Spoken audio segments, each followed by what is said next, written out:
How's it going today, everyone? My name is Greg, and my passion is to improve your life. Do you guys know, what are the two greatest killers of mankind?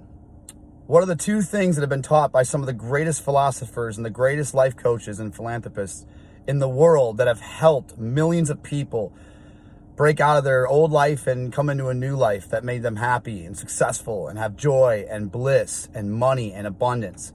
The two greatest killers, has been said by so many, of mankind are desire and attachment.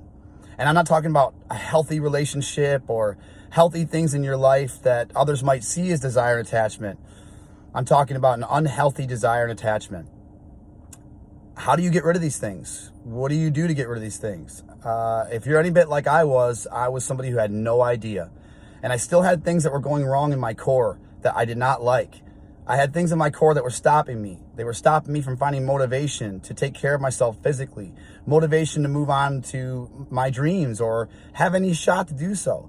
Every time I would go to try to believe in my dreams or believe to go do it or try to go work out or go run or do anything, this voice would come in my head and just make me quit. I knew there was something wrong in my core, but I couldn't fix it. I didn't know that I was getting hung up at times in relationships for approval seeking and validation, and in friendships and in business and things like that. I didn't know that I had that going wrong with my core, but I knew there was something wrong deep down inside, and I wanted to fix it. And through a lot of therapy and a lot of meditation, I've learned to do that. And I'm in a massive shift, a massive process of shifting these things. And I'm already getting more abundance in all areas of life. And I certainly have a better center.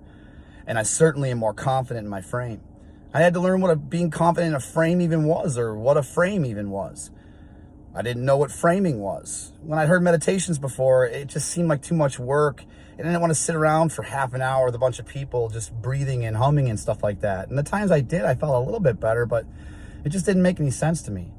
So I had to learn to breathe, and just for a few minutes a day, put an intention on the meditation. I knew then what it was going to do for me. I had to learn to sit there and breathe and just have that internal dialogue that I have everything inside of me, that I'm already whole and complete, that I have power and love and strength and passion inside of me. And as I breathed out, I would mention the names of anybody or the things I was worried about and just say they're just there. I don't have to have that approval and validation. I don't have to have that fear that I'll be lacking from any of those people, places, and things. And as I breathed in again, I would just simply say, I have everything inside of me. I feel strong. I feel whole. I feel complete. And I had to learn that it's scientifically proven that just breathing in and out and focusing on it for 5 minutes a day shifts you into an offensive mindset, takes away all kinds of ailments in the mind. I had to learn that you can't really fix the mind with the mind. I had to go back to childhood and therapy. I didn't have to do a lot of it. The thing I liked about esoteric teachings is I had to get honest and I had to do it, but I didn't have to do a lot of it. And for me, in my case, I had a pretty harsh mother.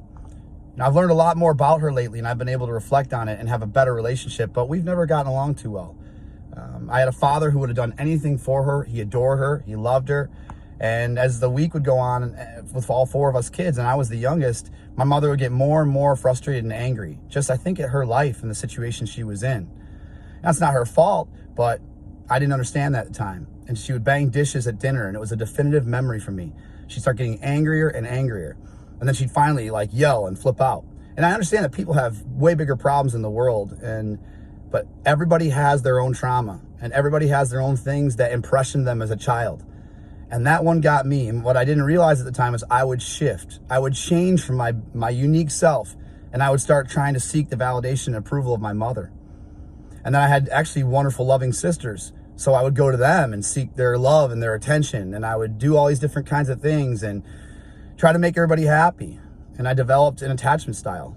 I think most good-hearted people develop an attachment style. And there's some other good-hearted people who develop different styles. They become independent. They shut down. It's hard for them to get close to people. It's hard for them to express their feelings to people. So anyways, I had to learn how I developed. And I did a little bit of that. And then through meditation, I learned how to get rid of a lot of that, how to get in my own center, how to become healthy, how to become confident. Guys, I'll tell you what, you can have these things. You can have joy. You can have bliss. I know you hear it from Tony Robbins and all these philanthropists. and they are speaking the right language. But for me, it was just too complicated. I didn't want to get up at 6 a.m. and take cold showers. I didn't want to have to jump around and dance around and play a whole bunch of loud music to get motivated. Well, when I tried those things, it wouldn't work. The path that I've learned is the most cutting edge law of attraction theories nowadays that are a lot easier to get to than you think. It's not such a long walk. Okay? That's the good news. I bring good tidings of great joy, and I'm getting results. And there's millions of people right now in the same path, in a similar esoteric path, that are getting the same results. Call it what you will, call it what you want, through simple, quick, effective, short meditations. And the effort starts coming then. And then obviously effort, it takes effort in the end, but I needed internal correction to get motivation and effort. So anyways, you can have these things, guys. Subscribe and follow, and you're gonna get a lot more of the stuff. And as you start to put a little effort to do it, you're gonna start to feel better, and you're gonna start to have hope, and you're gonna start to have joy, and you're gonna start waking up in your center, confident. You're gonna start speaking more genuine to people, even sometimes it's what they don't wanna hear.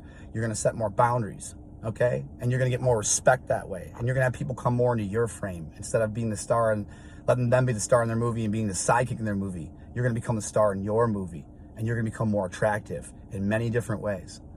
Subscribe and follow, guys, to get more. Have a blessed centered day.